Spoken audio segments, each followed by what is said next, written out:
দীনবন্ধু জগৎপতে ভবেশ গোপিকাকান্ত রাধাকান্ত নমস্তুতে।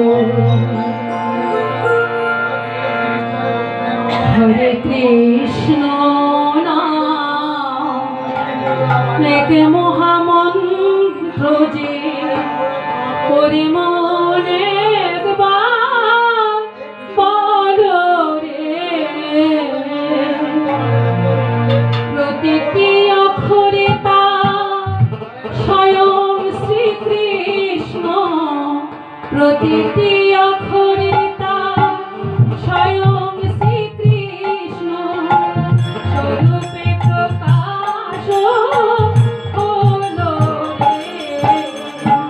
হরে কৃষ্ণ নাম এক মহামন্ত্র যে করে মন একবার বলো রে। হরে কৃষ্ণ নাম এক মহামন্ত্র যে করে মন একবার বলো রে। প্রতিটি অক্ষরে তার স্বয়ং শ্রীকৃষ্ণ, প্রতিটি অক্ষরে তার স্বয়ং শ্রীকৃষ্ণ স্বরূপে প্রকাশ হলো রে। হরে কৃষ্ণ নাম এক মহামন্ত্র যে করে মন একবার বলো রে।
ওরে মনে